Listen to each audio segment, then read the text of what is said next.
ॐ अज्ञानतिमिरन्धस्य ज्ञानाञ्जनशलाकया चक्षुरुन्मिलितं येन तस्मै श्रीगुरवे नमः। नमो विष्णुपादाय कृष्णपृष्ठाय भूतले श्रीमते भक्तिवेदान्त स्वामिनिति नामिने।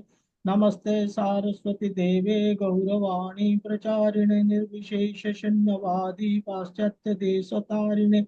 नमो महावदन्याय कृष्ण प्रेम प्रदायते कृष्णाय कृष्ण चैतन्य नाम्ने गौरतुषे नमो। हे कृष्णा करुणा सिंधु दीनबंधु जगतपते गोपेश गोपिका कांत श्री राधा कांत नमस्तुते। तप्त कांचन गौरंगे राधे वृंदावनेश्वरी वृषभानुसुते देवी प्रणमामि हरिप्रिये। वाञ्छाकल्पतरुभ्यश्च कृपा सिन्धुभ्य एव च पतितानां पावनेभ्यो वैष्णवेभ्यो नमो नमः। जय श्री कृष्ण चैतन्य प्रभु नित्यानंद श्री अद्वैत गदाधर श्रीवासादि गौर भक्त वृंद। हरे कृष्ण कृष्ण कृष्ण हरे हरे हरे राम राम राम हरे हरे। हरे कृष्ण।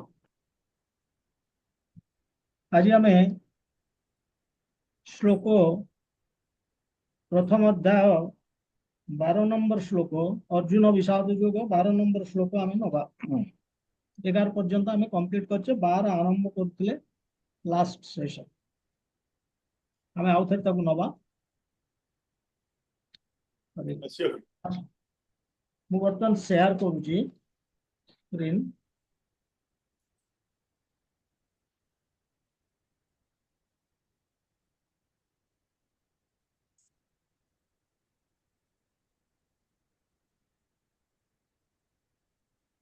तस्य संजनयन हर्षं कुरु वृद्ध पितामह सिंहनादं विनोद्योच्चैः शङ्खं दद्मे प्रतापवान्। तस्य संजनयन हर्षं कुरु वृद्ध पितामह सिंहनादं विनोद्योच्चैः शङ्खं दद्मे प्रतापवान्।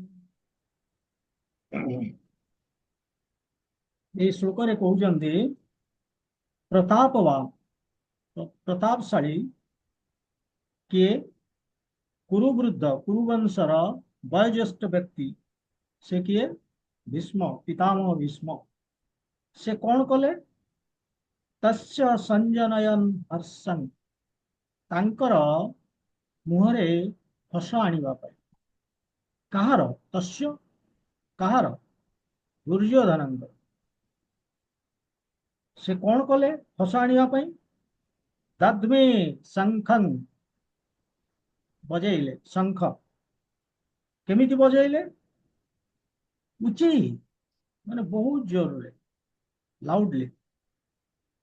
से शब्द केमिति शुभुतला सिंहनादं सिंह गर्जन कला भଳି। तो एठी कहउचंदी ସାଙ୍ଗ ହଁ ହେ हरे कृष्णा। ସେ ବର୍ତ୍ତମାନ ଏମିତିଆ ଦେଶ ଏମିତିଆ ରୂପ ତାଙ୍କର। ପତଳା ଥିଲା। ନିଶ୍ଚୟ। ଟିକେ ସାଉଣ୍ଡ ଦେଇ ଦିଅନ୍ତୁ ଶୁଣିବ ସେ କଣ କହୁଛନ୍ତି। ଆମେ ଗଲା ରବିବାର ଶୁଣିନୁ ବୁଧବାର ଥିଲି ସେପଟେ କିନ୍ତୁ ବୁଧବାର ଗୋଟେ କଣ ଥିଲା ଯେ ମୁଁ ଆଉ ଶୁଣିନି ମନେ ପଡୁନି। ଆସୁନା ଓ ମୁଁ ବସିବି ବୋଲି ହଁ ବସିଲେ ମୋଟା ଛାଡ଼ିବନି। हाँ तेणु एटी कहउचंदी कौन ना तत्परे ये श्लोक रे कहउचंदी अति प्रतापशाली कुरुवंशर पितामह और योद्धा मानकर पितामह भीष्म दुर्योधन को आनंद देवा निमित्त सिंह गर्जन सदृश अति उच्च स्वर रे तांकर शंखनाद कले। ये प्रभुपाद तांकर ट्रांसलेशन कर रूपांतर। तो एटी हमर देखिबार अछि जे से जो भयभीत है कि किए हमर दुर्योधन भीतर भीतर से भयभीत होउचंदी। ओके सेकंड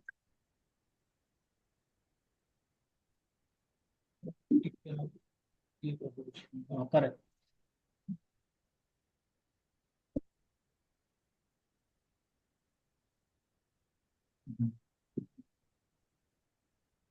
ଆମେ ଏପର୍ଯ୍ୟନ୍ତ ଦେଖୁଥିଲେ ଯେ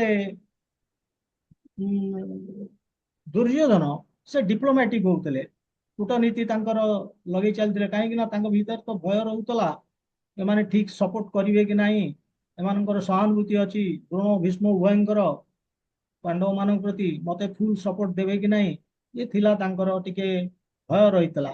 ବର୍ତ୍ତମାନ ସେଥିପାଇଁ ସେ ତାଙ୍କର ଡିପ୍ଲୋମାଟିକ ମେଥଡରେ ସେ ତାଙ୍କୁ କେମିତି ସପୋର୍ଟ ଆଣିବେ ସେ ଚଲେଇଥିଲେ, ସେଇ ବ୍ୟବସ୍ଥାରେ ସେ ଥିଲେ। କିନ୍ତୁ ବର୍ତ୍ତମାନକୁ ସିନ୍ ଟିକେ ବଦଳିଗଲା। କଣ ନା ହଠାତ୍ ଭୀଷ୍ମ କଣ କଲେ ନା ଶଙ୍ଖ ବଜେଇବା ଆରମ୍ଭ କରିଦେଲେ। ଏ ଶଙ୍ଖ ବଜେଇବାର କାରଣ କଣ? ଶଙ୍ଖ ବଜେଇବାର କାରଣ ହଉଛି ଯେ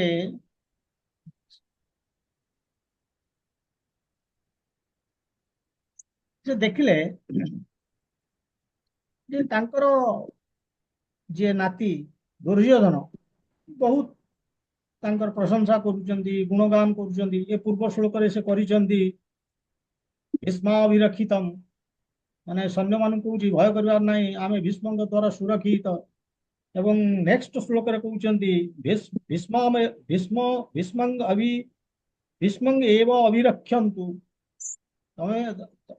ଆପଣ ମାନେ ଭୀଷ୍ମଙ୍କର ରକ୍ଷା କରନ୍ତୁ ଚାରି ଦିଗରୁ, କାରଣ ସେ ହଉଛନ୍ତି ଇମ୍ପୋର୍ଟାଣ୍ଟ ଲୋକ, ତାଙ୍କରି ଉପରେ ବିଜୟ ନିର୍ଭର କରୁଛି। ତାମାନେ ଏସବୁ ଗୁଣଗାନ କରୁଛନ୍ତି ଯେ ଭୀଷ୍ମ ହଉଛନ୍ତି ଜଣେ ଇମ୍ପୋର୍ଟାଣ୍ଟ ଲୋକ ଏବଂ ତାଙ୍କର ପ୍ରଶଂସା କରିଚାଲିଛନ୍ତି।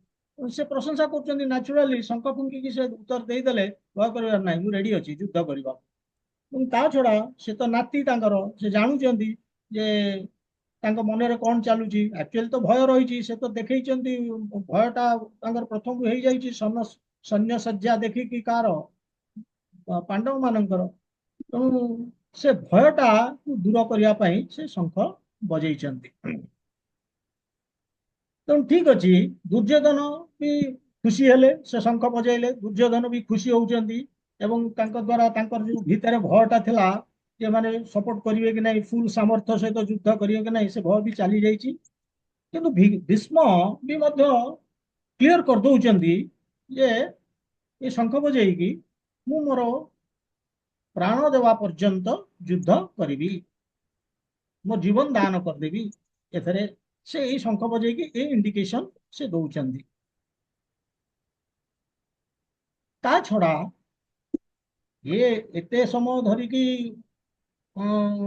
କିଛି ନା କିଛି କହୁଛନ୍ତି, ତାକୁ ତ ବନ୍ଦ କରିବାର ଅଛି ନା ଦୁର୍ଯ୍ୟୋଧନଙ୍କୁ। କି ଗୋଟେ ମେଥଡ ଥିଲା ଯେ ଶଙ୍ଖ ବଜେଇ ଦିଅ, ସେ ଆଉ ଏତେ ଯୋଉ ଚଲେଇଛି ତାର ଡିପ୍ଲୋମାସି ସବୁ ବନ୍ଦ କରିଦବ, ଭୟ ହେଇକି ଯୋଉ ଚଲେଇଛି, ଏଇଟା ଗୋଟେ ରିଜନ ଥିଲା। କିନ୍ତୁ ବଡ ରିଜନ ତା ଭିତରେ ଥିଲା ଶଙ୍ଖ, ଯୋଉ ଶଙ୍ଖ ବଜେଇଲେ, ଶଙ୍ଖ କାହାକୁ ରିପ୍ରେଜେଣ୍ଟ କରୁଛି, କାହାର ପ୍ରତୀକ? ଶଙ୍ଖ, ଶଙ୍ଖ ଆକ୍ଚୁଆଲି ବିଷ୍ଣୁଙ୍କୁ ରିପ୍ରେଜେଣ୍ଟ କରୁଛି। ବିଷ୍ଣୁ କିଏ? ଅବତାର, କୃଷ୍ଣଙ୍କର ଅବତାର। ଭାଗବତମରେ ଆମେ ଦେଖୁଛେ ଲେଖା ହେଇଛି ଏତେ ଚ ହଂସ କଳହ ପୁଂସ କୃଷ୍ଣ ତୁ ଭଗବାନ ସ୍ୱୟଂ।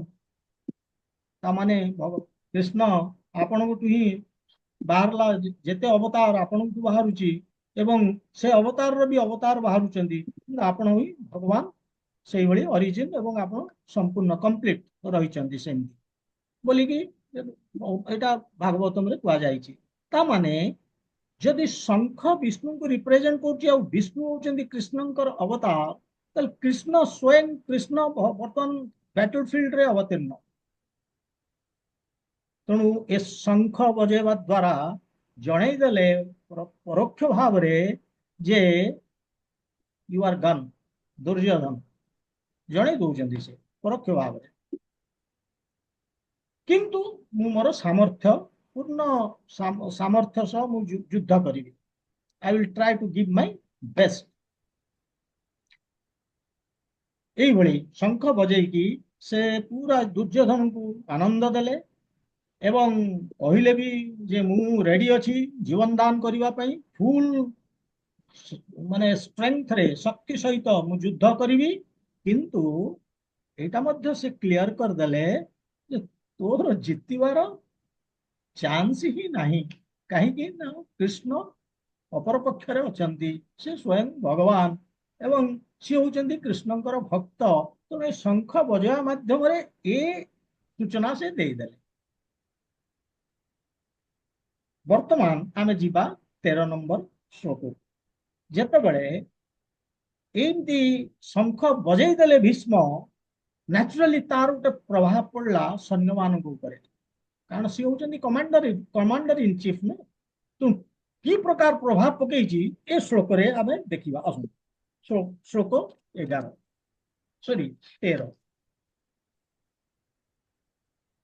ततः शंखाश्च भैर्याश्च पणवानक गोमुखा। जस्ट ए सेकंड, एटा टिके नाकु शेयर कर दवा।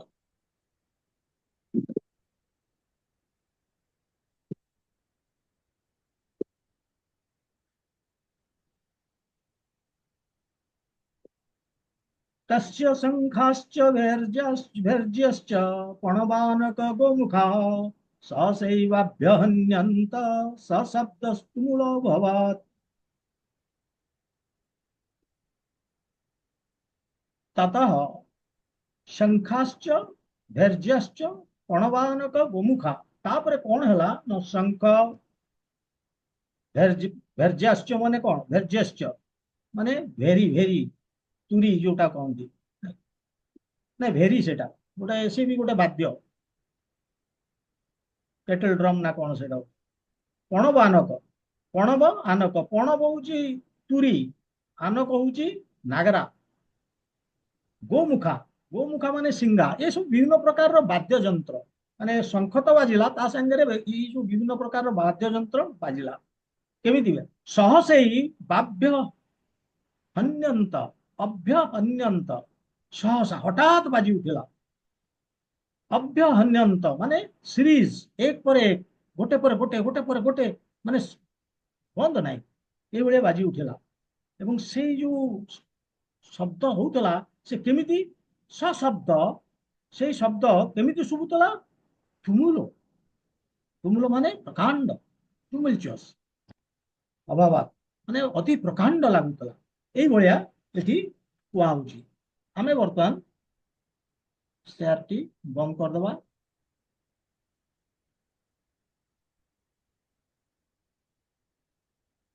तो आमे एठी देखिले कोन ना, भीष्म बजै देले शंख, शंख बजैकी इंडिकेशन दे देले जे मु मोर पूर्ण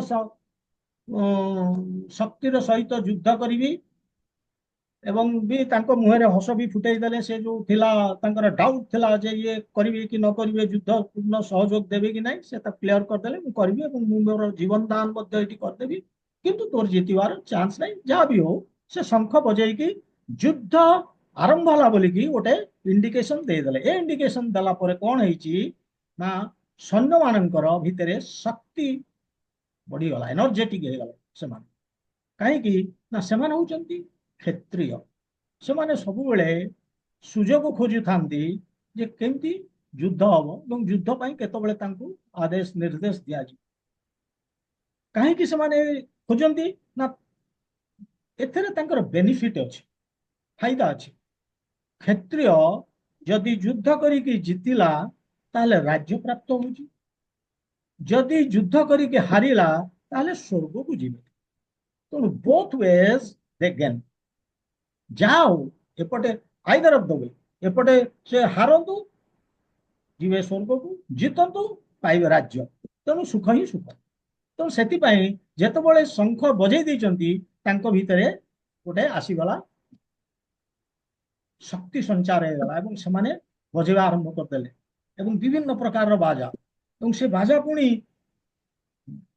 गोटे पर गोटे, गोटे पर गोटे, जमती यात्रा रे बाण फुटुची, से ड्रम बाजुची, ये होउची, से सही भलिया यात्रा हला भलिया, फेस्टिवल भलिया, गोटे पर गोटे सीरीज एवं पूरा कंपी उठिला से युद्ध भूमि। ए भलिया ये होउची 13 नंबर श्लोक रे आमे देखिले। ए भलिया आमे नेक्स्ट श्लोक को जीवा। तापर कोन हेची ये वर्तमान पर्यंत आमे देखिले जे से डिप्लोमेसी करथिले, तांको डिप्लोमेसी को बंद कर देले शंख फुंकी की, युद्ध बोली के इंडिकेशन दे देले भीष्म। ଏବଂ ସୈନ୍ୟମାନେ ମଧ୍ୟ ଉତ୍ଫୁଲ୍ଲିତ ହେଇଗଲେ, ଏନର୍ଜେଟିକ ହେଇଗଲେ, ଯୁଦ୍ଧ କରିବା ପାଇଁ ପ୍ରସ୍ତୁତ ହଉଛନ୍ତି। ସେ ବି ବାଜା ବଜେଇ ଚାଲିଲେ, ଯାତ୍ରା ହେଲା ଭଳିଆ ଗୋଟେ ବାଜା ବାଜି ଚାଲିଲା। ଏଇଭଳିଆ ହଉଛି ଏ କୌରବ ପକ୍ଷରେ।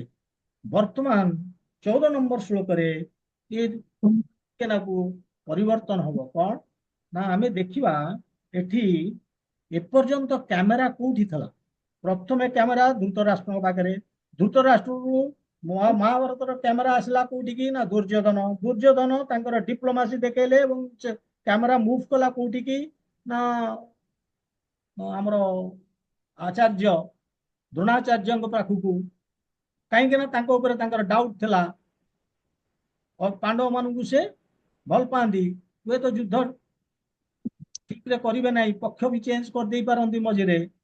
ତେଣୁ ସେଥିପାଇଁ ତାଙ୍କୁ ସହଯୋଗ ତାଙ୍କର ପୁରା ଆଣିବା ପାଇଁ ସେ ତାଙ୍କୁ ଯାଇକି ଯାହା କରିବା କଥା ଆମେ ପଢିଛେ କେମିତି ତାଙ୍କୁ ରଗେଇଛନ୍ତି ଦ୍ରୁପଦ ପୁତ୍ର ନ କହିକି। ଏଭଳିଆ କ୍ୟାମେରା ସେଠି ଥିଲା। କ୍ୟାମେରା ପୁଣି ଗଲା ଭୀଷ୍ମଙ୍କ ପାଖକୁ, କର୍ଣ୍ଣଙ୍କ ପାଖକୁ, ଶଲ୍ୟଙ୍କ ପାଖକୁ, ଅଶ୍ୱତ୍ଥାମ ପାଖକୁ, ସମସ୍ତଙ୍କ ପାଖକୁ କ୍ୟାମେରା ଯାଇଛି। କାରଣ ଏମାନେ ସବୁ ମହାରଥୀ ତାଙ୍କ ସାଇଡର। ବହୁତ ସମୟ ଭୀଷ୍ମଙ୍କ ପାଖରେ କ୍ୟାମେରା ରହିଥିଲା, କାହିଁକି ନା ଭୀଷ୍ମଙ୍କ ଉପରେ ଫୁଲ କନଫିଡେନ୍ସ ଥିଲା ଯେ ଯଦି ଯୁଦ୍ଧ ଜିତିବି ତାହେଲେ ଏଇ ଲୋକଟା ଯୋଗୁଁ ମୁଁ ଯୁଦ୍ଧ ଜିତିବି ନିଶ୍ଚିତ ଭାବରେ। ଫୁଲ ବିଶ୍ୱାସ ଥିଲା ତାଙ୍କ ଉପରେ ଦୁର୍ଯ୍ୟୋଧନଙ୍କ।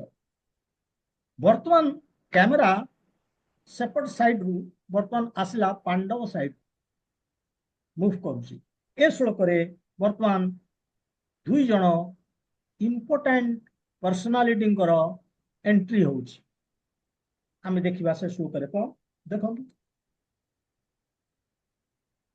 ଏଟାକୁ ସେୟାର କରିବା ଗୋଟେ ସେକେଣ୍ଡ।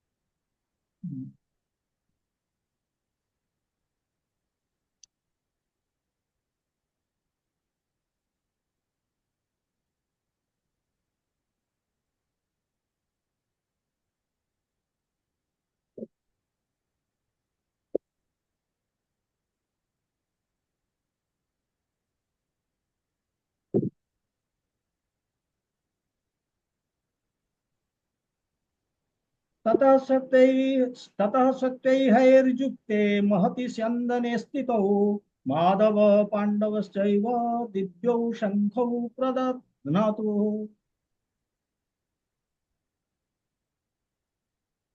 एठी कौन होउची आमे देखिबा कौन कहउछन। महति स्यन्दने स्थितौ, महति महति स्यन्दने स्थितौ माने महान रथरे, महान रथ कथा एठी कहउची महति स्यन्दने। से महति जो महान रथ ताकू किए टाणुचंती? श्वेते ही हैर्युक्ते, धड़ा घोड़ा सेमान ताकू टाणी टाणी नौचंती। एवं सेई जो महान रथ जहाकू धड़ा घोड़ा टाणी टाणी नौचंती सेथरे स्थित अवस्थान करुचंती किए? माधव बोले जय श्री कृष्ण, भगवान श्री कृष्ण। पांडव बोले अर्जुन सेठी अवस्थान करुचंती। दिव्यौ शंखौ प्रदधातु माने शंख बजेइले। को भलिया शंख? दिव्य शंख ए भलिया बजेइले एठी कुआउछ। बर्तमान हमें शेयर टी बंद करिबा।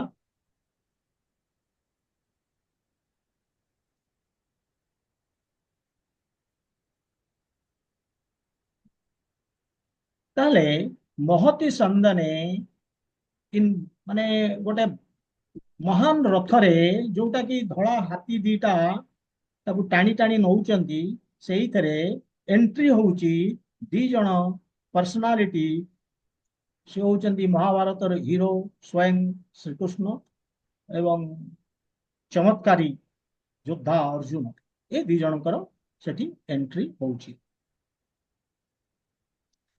ଏଇ ଯୋଉ ମହାନ ରଥ, ଏଟାକୁ ମହାନ କାହିଁକି କୁହାହେଲା? ରଥ ତ ରଥ, ମହାନ ରଥ।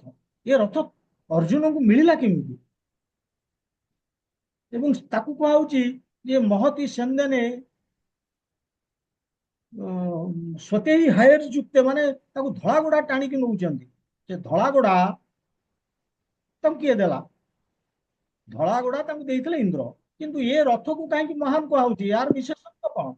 ସ୍ପେଶାଲିଟି କିଛି ଅଛି? ମହାନ କାହିଁକି କୁହାହବ? ତେଣୁ ସେଇଟା ଦେଖିବା ଗୋଟେ କଣ ତାର ଅଛି। ଆକ୍ଚୁଆଲି ଏ ରଥକୁ ଦେଇଥିଲେ ଅଗ୍ନିଦେବ କାହାକୁ? ଅର୍ଜୁନଙ୍କୁ। ଥରେ କଣ ହେଲା ନା, ଅଗ୍ନିଦେବ ସେ ଖାଣ୍ଡବ ବନଟାକୁ ଜଳେଇ ଦଉଛନ୍ତି। କାହିଁକି ନା ସେ ରାଗି ଯାଇଛନ୍ତି। ଆକ୍ଚୁଆଲି ଯୋଉ ଯଜ୍ଞ ଫଜ୍ଞ ଯୋଉ କଲେ ଦୀର୍ଘ 12 ବର୍ଷ ଧରି, ସେ ଯଜ୍ଞରେ ଯୋଉ ଆହୁତି ଦିଅନ୍ତି ହୋମରେ, ସେ ଯୋଉ ଘିଅ ଦିଆଯାଏ, ସେଗୁଡାକ ହଉଛି କି ଘିଅ? ମାନେ ପୁରା ଶୁଦ୍ଧ ଘିଅ ଦିଆଯାଏ, ଯୋଉଗୁଡାକରେ ଫ୍ୟାଟ ଅଂଶ ବେଶୀ ଅଛି। ଫଳରେ ଅଗ୍ନିଦେବଙ୍କର ଇଣ୍ଡାଇଜେସନ ହେଇଛି। ତେଣୁ ସିଏ ବ୍ରହ୍ମାଙ୍କ ପାଖକୁ ଯାଇଛନ୍ତି ଯେ ମତେ ବଡ କଷ୍ଟ ହଉଛି, କଣ କରିବି? ନା ଗୋଟେ କାମ କର, ଖାଣ୍ଡବ ବନକୁ ଖାଇଯାଅ। ତେଣୁ ସେ ଖାଣ୍ଡବ ବନକୁ ନିଆଁ ଲଗେଇ ଦେଇଛନ୍ତି। ସେଠି ଯେତେବେଳେ ନିଆଁ ଲଗେଇ ଦେଇଛନ୍ତି, ସେଠି କଣ ହେଇଛି ନା, ସେଠି ଗୋଟେ ସର୍ପଟେ, ତକ୍ଷକ ବୋଲିକି, ସେ ସର୍ପ ଜଳି ଯାଉଛି। ନିଆଁ ଲଗେଇ ଦେଇଛନ୍ତି, ଜଳି ଯାଉଛି। ଇନ୍ଦ୍ରଙ୍କର ସେ ହଉଛନ୍ତି, ସେ ତକ୍ଷକ ହଉଛନ୍ତି ଫ୍ରେଣ୍ଡ। ତେଣୁ ଇନ୍ଦ୍ର କଣ କରୁଛନ୍ତି ନା, ରାଗିକି ବର୍ଷା କରୁଛନ୍ତି। ସେ ଇଏ ଜଳଉଛନ୍ତି ଖାଣ୍ଡବ ବନକୁ, ଅଗ୍ନିଦେବ। ଇନ୍ଦ୍ର ବର୍ଷା କରିକି ତାକୁ ଲିଭେଇ ଦଉଛନ୍ତି। ଇଏ ସବୁ ଚାଲିଛି। ଇଏ ଅଗ୍ନିଦେବ କିଛି ବୁଝିପାରୁନାହାନ୍ତି, ଇଏ କଣ ଚାଲିଛି ମୁଁ ବୁଝିପାରୁନି, ମୁଁ ତ ଜଳଉଛି, ଆକୁ ଲିଭଉଛି, ଇଏ କଣ ଚାଲିଛି? ତେଣୁ ସେ ବ୍ରହ୍ମାଙ୍କ ପାଖକୁ ଗଲେ। ବ୍ରହ୍ମା କହିଲେ ଠିକ ଅଛି, ଯଦି ଗୋଟେ କାମ କର, ତମେ ସେ କୃଷ୍ଣ ଓ ଅର୍ଜୁନ ଅଛନ୍ତି ସେଠି, ତାଙ୍କୁ ଯାଇକି କୁହ, ସିଏ ତମକୁ କିଛି ସାହାଯ୍ୟ କରିପାରିବେ। ତ ସେ ଯାଇଛନ୍ତି ଏବଂ ଅର୍ଜୁନ କହିଲେ ଯେ ମୁଁ ଠିକ ଅଛି, ମୁଁ ସାହାଯ୍ୟ କରିବି, କିନ୍ତୁ ମତେ ଅସ୍ତ୍ର ଶସ୍ତ୍ର ଦିଅ। ଯାହା ଆବଶ୍ୟକ ଅସ୍ତ୍ରଶସ୍ତ୍ର ଦେଲେ ତ ମୁଁ କରିବି ନା। ସେ ତାଙ୍କୁ ଦେଇଛନ୍ତି, ବହୁତ ଦିବ୍ୟ ଅସ୍ତ୍ର ଗୁଡିକ ଦେଇଛନ୍ତି। ତା ସାଙ୍ଗେ ସାଙ୍ଗେ ଏଇ ରଥଟି ମଧ୍ୟ ଦେଇଥିଲେ। ଏବଂ ଏ ରଥଟି ହଉଛି କାହିଁକି ମହାନ ରଥ, ସେଟା ପ୍ରଭୁପାଦ ଲେଖୁଛନ୍ତି। କୋଉଠି? ତାଙ୍କ ପର୍ପୋଟରେ ଲେଖୁଛନ୍ତି। ସେ ଲେଖୁଛନ୍ତି ଯେ ଏଇ ଦୁଇ ସଖା ଯେଉଁ ରଥ ଉପରେ ବସିଥିଲେ, ରଥର ବିଶେଷତ୍ୱ ସେ ଲେଖୁଛନ୍ତି। ଏ ଦୁଇ ସଖା ଯେଉଁ ରଥ ଉପରେ ବସିଥିଲେ, ତା ଅଗ୍ନିଦେବ ଅର୍ଜୁନଙ୍କୁ ପ୍ରଦାନ କରିଥିଲେ। ଏବଂ ଏଥିରୁ ସୂଚିତ ହଉଥିଲା ଯେ ତ୍ରିଭୁବନ ମଧ୍ୟରେ ରଥ ଯେଉଁଠାରେ ଟଣାଯିବ, ସେଇଠାରେ ତା ଚତୁର୍ଦିଗ ଜୟ କରିବାକୁ ସକ୍ଷମ ହବ। ଏ ରଥ ଯୋଉଠି ଟଣାଯିବ,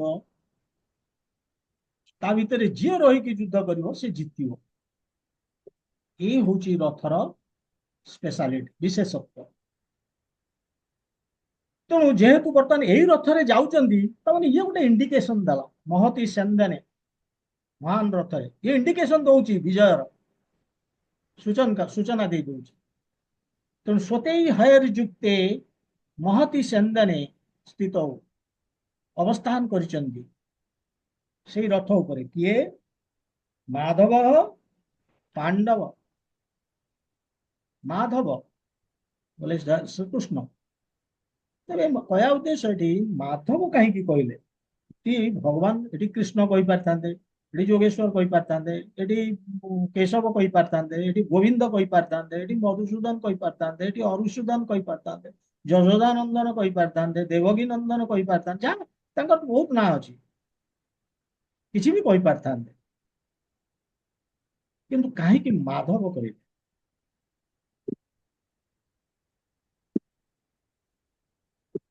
ସେଇଟା ଗୋଟେ ଜିନିଷ, ଏଇଟା ଆମେ ଆଲୋଚନା କରିବା। କଣ? ମାଧବ, ମା ମାନେ ଲକ୍ଷ୍ମୀ, ଭାଗ୍ୟ ଲକ୍ଷ୍ମୀ। ଧବ ମାନେ ସ୍ୱାମୀ। ତ ଲକ୍ଷ୍ମୀଙ୍କର ସ୍ୱାମୀ କିଏ? ଶ୍ରୀକୃଷ୍ଣ। ତେଣୁ ସିଏ ପ୍ରେଜେଣ୍ଟ। ଏବଂ ଯୋଉଠି କୃଷ୍ଣ ରହିବେ, ସେଇଠି ଲକ୍ଷ୍ମୀ ବି ରହିବେ। ପ୍ରଭୁପାଦ ତାଙ୍କ ପର୍ପଟରେ ଏଇଟା ଲେଖିଛନ୍ତି। ଯୋଉଠି ନାରାୟଣ ରହିବେ ବା କୃଷ୍ଣ ରହିବେ ସେଠି ଲକ୍ଷ୍ମୀ, ଭାଗ୍ୟଲକ୍ଷ୍ମୀ ସେଇଠି ରହିବେ। ଲକ୍ଷ୍ମୀ କେବେ ହେଲେ ତାଙ୍କ ସ୍ୱାମୀଙ୍କୁ ଛାଡିକି ଏକୁଟିଆ ରହନ୍ତି ନାହିଁ। ତାହେଲେ ଦେଖନ୍ତୁ, ଆମେ ଲକ୍ଷ୍ମୀ ପୂଜା କରୁଛେ, ଏଇ ତ ସିକ୍ରେଟ। ଲକ୍ଷ୍ମୀ ପୂଜା କରୁଛେ, ଲକ୍ଷ୍ମୀ ସେମିତି ଆସିବେ କି? ନାରାୟଣଙ୍କୁ ନିମନ୍ତ୍ରଣ ଦିଅ, ଲକ୍ଷ୍ମୀ ଅଟୋମେଟିକାଲି ଆସିଯିବେ। କାରଣ ଯୋଉଠି ନାରାୟଣ, ଯୋଉଠି ଆମେ ଡାକିବା କୃଷ୍ଣଙ୍କୁ, ଯୋଉଠିକି ଆମେ ଆଣିବା ସେଇଠିକି ଲକ୍ଷ୍ମୀ ଯିବେ ଅଟୋମେଟିକାଲି। କିନ୍ତୁ ଲକ୍ଷ୍ମୀକୁ ଆମେ ଡାକିବା, ନାରାୟଣଙ୍କୁ ଇନଭାଇଟ କରିନେ, ଲକ୍ଷ୍ମୀ ଆସିବେ ହିଁ ନାହିଁ। ସେ ଛାଡିକି କେବେ ତାଙ୍କ ସ୍ୱାମୀକୁ ଛାଡିକି ରହନ୍ତି ନାହିଁ। ଇଏ ହଉଛି ସିକ୍ରେଟ। ତେଣୁ ବର୍ତ୍ତମାନ ଏଠି ସେ ମାଧବ ଅର୍ଥ ସେ କହିଦଉଛନ୍ତି, କୃଷ୍ଣ ତ ଥିଲେ ଯିଏକି ମାନେ ବିଜୟ ଦେବେ, ଖାଲି ବିଜୟ ନୁହଁ, ଭାଗ୍ୟ ମଧ୍ୟ ଦଉଛନ୍ତି। ଏଠି ଭାଗ୍ୟ ଲକ୍ଷ୍ମୀ ନିଜେ ଅଛନ୍ତି, ଅର୍ଜୁନକୁ ଭାଗ୍ୟ ମଧ୍ୟ ଦେବେ। ଫର୍ଚ୍ୟୁନ ଅଫ ଗଡେସ୍ ବି ଅଛନ୍ତି। କାରଣ ଯୋଉଠି କୃଷ୍ଣ ଅଛନ୍ତି ସେଠି ଲକ୍ଷ୍ମୀ ରହିବେ, ସେଥିପାଇଁ ମାଧବ ଶବ୍ଦ ଏଠି ୟୁଜ ହେଇଛି। ଆଉ ଗୋଟେ ଜିନିଷ ଏଠି କହୁଛନ୍ତି ପ୍ରଭୁପାଦ ଯେ ଜୟ, ଯୋଉ ରଥ କଥା କହିଲେନି ନା, ମାନେ ଯୋଉଠି ମାନେ ମାଧବ ମାନେ କୃଷ୍ଣ ଅଛନ୍ତି ସେଇ ଜିନିଷରେ ସେ କହୁଛନ୍ତି ଗୋଟେ ଜାଗାରେ, ଜୟସ୍ତୁ ପାଣ୍ଡୁ ପୁତ୍ରମ୍ ଜେସାମ ପକ୍ଷେ ଜନାର୍ଦ୍ଦନ। ଯୋଉ ଯାହା ପକ୍ଷରେ ଭଗବାନ ରହିବେ ତାର ବିଜୟ ହବ ବୋଲିକି ଏଠି ପ୍ରପାତ ଲେଖୁଛନ୍ତି। ତେଣୁ ଅର୍ଜୁନଙ୍କର ହିଁ ହବ, ଅର୍ଜୁନଙ୍କ ପଟେ ଅଛନ୍ତି।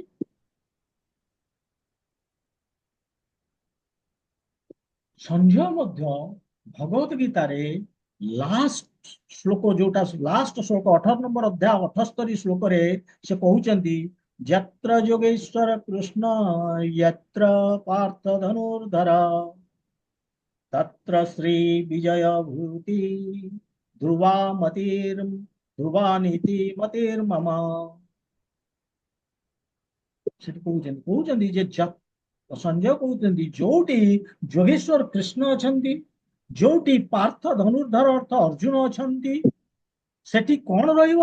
ଶ୍ରୀ ମାନେ ୱେଲ୍ଥ, ବିଜୟ ମାନେ ଭିକ୍ଟ୍ରି, ଭୂତି ଅସମ୍ଭବ ଶକ୍ତି ସାମର୍ଥ୍ୟ, ଧ୍ରୁବା ନୀତି ମାନେ ମୋରାଲିଟି ନୈତିକତା ବୋଲିକି ସେ ଇଣ୍ଡିକେଟ କରିଦଉଛନ୍ତି ସେଠି ଲାଷ୍ଟ ଶ୍ଲୋକରେ ସଞ୍ଜୟ। ଯତ୍ର ଯୋଗେଶ୍ୱର କୃଷ୍ଣ यत्र पार्थ धनुर्धर तत्र श्री विजय भूति ध्रुवा नीति मतिर्मम।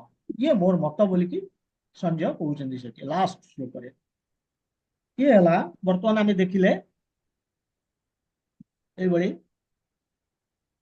जे पांडव शब्दर अर्थ आमे जानिले, सॉरी माधव, माधव अर्थ भगवान श्रीकृष्ण जेहेतु अछंती लक्ष्मी सांगे अछंती, कारण से छाड़ी रहती से माधव शब्द को यूज कराई। ताने वर्तमान कृष्ण विजय देवे, लक्ष्मी भाग्य देवे, अर्जुन को राज्य मिल से जिनसटार सूचना ये दे दौरान इंडिकेशन। देखु आम बाहर जो आसिले किसी ना किसी इंडिकेशन मिलूँ पांडव मानकर भिक्ट्री ये 9टा इंडिकेशन आसो। हम देखा 9टा इंडिकेशन माने सूचना आसूची विजय पाई। आलोचना करी चलचे आम देखा से लास्ट वर्ल्ड को कौन 9टा हला। बर्तमान जमी ये माधव इंडिकेशन दौची, से जो शंख बजेले से शंख पुणी आउ गोटे इंडिकेशन आसूची कौन ना ये कहते से एमाने माधव पांडव से महान रथ अवस्थापन करी अवस्थान करी जो शंख से बर्तमान कौन कर शंख बजाऊं से शंख कौन दिव्य शंख ट्रांसेंडेंटल कंसेल जोटा कि अति दिव्य स्पिरिचुअल सेटा हमर ए भौतिक शंख नुहे स्पिरिचुअल शंख भगवान कृष्ण अर्जुन सब बर्तमान बजेबे से बजाऊं एवं ठीक अच्छे स्पिरिचुअल तो भगवान तो स्पिरिचुअल एवं से तो जो जहाँ बजेबे से दिव्य कहीं अर्जुन दिव्य कारण भगवान सांगे जी आसोसिएटेड हम भगवान सहित जो कर्म आम अनुसार जो कर्म करवा से कर्म भी दिव्य हम भगवान सांगे जी आसोसिएटेड हम सी भी दिव्य हम अर्जुन बर्तमान भगवान सांगे अच्छा तेणु सी भी दिव्य तेणु शंख मध्य दिव्य तेणु दिव्य शंख ये कहबार अर्थ हूँ आमको इंडिकेशन जिते भीष्म बजेले तो कहीं एपर्यंत आम देखले भीष्म तो शंख बजेले कहीं पाखे तो दिव्य शंख लिखा ही नाला खाली लिखा होता जे से शंख बजेले कौटी प्रतापवान जो हम दद्मे शंखम इति खाली लिखाई किंतु दिव्य लिखाई ये दिव्य लिखाई ये इंडिकेशन कौन दौर शंख दिव्य फल इंडिकेशन दौर जे तुम कौरव मानकर जितबार चांस ही नहीं ये शंख ही दौर इंडिकेशन कारण ये दिव्य शंख अवश्य भीष्मकर शंख से भाया इंडिकेशन परोक्ष भाव में कहीं ना शंख आम ये आलोचना कले शंख हूँ भगवान रिप्रेजेंटेटिव कार विष्णुंकर विष्णु किए कृष्णंकर अवतार तेणु ओरिजिन ऑफ विष्णु जे कि कृष्ण से बैटलफील्ड रे युद्धभूमि रे तो नेचुरली युद्ध विजय तो सही हम जहाँ पाखे अच्छा भगवान तो सेठी भी इंडिकेशन मिलता किंतु सेठी दिव्य शंख एमती कहुई जमी दिव्य शंख कथा कहुई सेठी कहुए ना ये 14 नंबर श्लोक वर्तमान आम 15 नंबर श्लोक को जीवा आउ 5 मिनट अच्छी देखा जी बाट जापारे ना पुणी या रिविजिट करवा नेक्स्ट जो रविवार आम करवा जी बाट हो पार आम देखा कैमेरा बर्तमान शिफ्ट हम कौटी की ना एंटायरली बर्तमान कौरव साइड को पूरा संपूर्ण पलि आसला बर्तमान 2 जन को मेन हीरो को हीरो कृष्ण एवं चमत्कारी अर्जुन थिला बर्तमान आसीबो अन्यान्य पांडव मानकर अन्यान्य महारथी मानक उपरको आसीबो कैमेरा शिफ्ट करछि आस्ते आस्ते तेणु आम देखिले बर्तमान तो एमती 2 जन जाक शंख बजेले से जो शंख बजेले से शंखर ना सब दिखाई श्लोक आम देखा कौन से पांचजन्यं ऋषिकेशो देवदत्तं धनंजय पौंड्रं दद्मौ महाशंखं भीमकर्मा वृकोदरः ऋषिकेश जो शंख बजेले माने श्री कृष्ण से शंखर ना हूँ पांचजन्य धनंजय बोले अर्जुन से जो शंख बजेले से शंखर ना हूँ देवदत्त एवं भीम जो शंख बजेले से शंखर ना हूँ पौंड्र 3 प्रकार शंख बाजिला तेरे ट्रांसलेशन रे लिखुचंदी रूपांतर रे तत्पर कृष्ण तांकर 5 जन्य शंखनाद कले अर्जुन देवदत्त नामक शंख बजाइले एवं बहु भोजनकारी भीमकर्मा भीम तांकर भयंकर पंडु नामक शंख को बजाइले भीमक तेणु ये सब जिनस कि गोटे मीनिंग अच्छी एटी देखु पुणी ऋषिकेश से कहले माधव जो जहाँ यूज कर जो भगवान जो ना को तार गोटे मीनिंग से आसूची देखिबार अच्छे ये ऋषिकेश कहीं ऋषिकेश कले ये यूज कर रखाई एवं ये धनंजय कहीं कहला ये वृकोदर भीमकर्मा भीम को कहीं कहुई वृकोदर जे कि खाली खाती भोजन करती एवं भीमकर्मा बोले भयंकर कर्म जार तेणु ये भाया कहीं कहुई आमको ये श्लोक तार मीनिंग जाना पड़े वर्तमान आउ समय नहीं आमर आउ 2 मिनट अच्छी किंतु ये टिके टाइम नब ये मिनिमम 10 मिनिट्स नब या एक्सप्लेन करने ऋषिकेश आउ धनंजय आम बर्तमान आसीगले 14 नंबर पुणी रविवार आम 15 नंबर श्लोक आरंभ करवा 15 16 ଯାହା ଯେତେ ପର୍ଯ୍ୟନ୍ତ ଗଲା ଆଉ 18 ଏମିତି ଯିବ, କିଛି ଅସୁବିଧା ନାହିଁ। ତାକୁ ଏକ୍ସପ୍ଲେନ କରିବି କାହିଁକି ଋଷିକେଶ କୁହାହେଇଛି, କାହିଁକି ତାଙ୍କୁ ଧନଞ୍ଜୟ ଏଠି କୁହାହେଇଛି, କଣ ସେ ଜିନିଷ କଣ ସୂଚନା ଦଉଛି, ଆମକୁ ସେଇଟା ଟିକେ ବୁଝିବାକୁ ପଡିବ। ବୁଝିଲେ ଆମ ମାନେ ଭଗବତ ଗୀତାର ଯୋଉ ଶିକ୍ଷା ମିଳୁଛି ସେ ଜିନିଷ ଆମେ ତାକୁ ଗ୍ରହଣ କରିପାରିବା, ଆମ କାମରେ ଆସିବ ଜୀବନରେ। ସେଥିପାଇଁ ଏନିୱେ ଆମେ ଏଇଠି ଆଜି ରହିବା, ଆମର ସମୟ ହେଇଯାଇଛି, ବିରାମ କରିବା। ନେକ୍ସଟ ପୁଣି ରବିବାର ଦିନ ଆମେ ପୁଣି ଆସିବା। କିନ୍ତୁ ମୋର ଗୋଟେ ଅନୁରୋଧ, ଆପଣମାନେ ଏଠି ଏଠି ଦେଖନ୍ତୁ କେତେ ଜଣ କରିଛନ୍ତି ଭିଡିଓ ଅନ୍, ମତେ କାହିଁ ଲାଗୁନି ଭିଡିଓ ଅନ୍ ଜଣିଏ। ଭିଡିଓ ଟିକେ ଅନ୍ ରଖିଲେ କଣ ହବ ନା ମୁଁ ଜାଣିପାରିବି ଯେ ହଁ ଆପଣ ମାନେ ବସିଛନ୍ତି ଶୁଣୁଛନ୍ତି, କଣ ହଉଛି ଗୋଟେ ଇଣ୍ଟରାକ୍ସନ ହେଇପାରେ। ଭିଡିଓଟା ଟିକେ ଅନ୍ ରଖିବେ, ଜଣେ ହିଁ ଭିଡିଓ ଖାଲି ଅନ୍ କରିଛନ୍ତି, ଆଉ କେହି ଅନ୍ କରୁନାହାନ୍ତି। ଭିଡିଓ ଅନ୍ କରିବାକୁ ଚେଷ୍ଟା କର, କାହିଁକି ଯଦି ସେମିତି କିଛି ଅସୁବିଧା ଅଛି ଅଲଗା କଥା, ତେବେ ଭିଡିଓ ଅନ୍ କଲେ ଭଲ ହବ, ଏଇଟା ମୋର ରିକ୍ୱେଷ୍ଟ। ଏନିୱେ ଆମେ ପୁଣି ଆସିବା ରବିବାର, ଆଜି ଏଠିକି ରହିବା। ग्रंथराज श्रीमद् भगवद गीता की जय, श्रील प्रभुपाद की जय, गौर भक्त वृंद की जय।